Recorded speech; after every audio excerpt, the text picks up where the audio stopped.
नेमकी घटना घडली होती, पोलिसांच्या आतापर्यंत काय कारवाई झालेली आणि आता जो गरंजे पाटलांसोबत आपला संवाद झाला नेमकं काय? हे आता जे अपहरण करून खून करण्यात आला ही जी घटना घडली, अपहरण करून खून करण्यात आला ही जी घटना घडली, या घटनेवरून जो गुन्हा दाखल करण्यात आलेला आहे, 2 आरोपी अटक आहे. उरलेल्या आरोपींसाठी कसोशीने प्रयत्न चालू आहेत, ते लवकरच ताब्यात येतील. आणि संक्षिप्तपणे सांगायचं म्हटलं तर याला काही गावकऱ्यांनी, काही पोलीस अधिकारी, PSI, एक PSI त्यांच्यावर काही आरोप केले होते. थोडंसं आम्ही थोडक्या कालावधीत चौकशी केली, त्यांना सस्पेंड करण्यात आलेलं.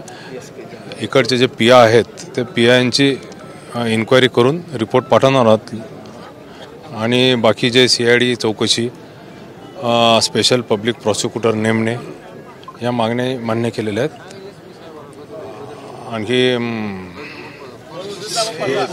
आणि जे घटनेत जे सामील आहे, आणखी काही आरोपी निष्पन्न होतील त्यांच्यावर कारवाई करण्यात येईल. साधारणतः किती आरोपींना अटक झाली, बाकीच्या आरोपींना अटक करण्यासाठी किती पथकं वगैरे तैनात करण्यात आली? दोन आरोपींना अटक करण्यात आलेली आहे. जे काही महत्त्वाचे आरोपी आहेत त्यांच्यासाठी 2 पथकं रवाना झालेली आहे. ती 2 पथकं स्पेशल क्राईम ब्रँचचे रवाना झालेली आहेत आणि बाकीचे स्थानिक पोलीस स्टेशनचे आणि धाराशिव जिल्ह्याचेही काही पोलिसांची मदत घेत आहोत.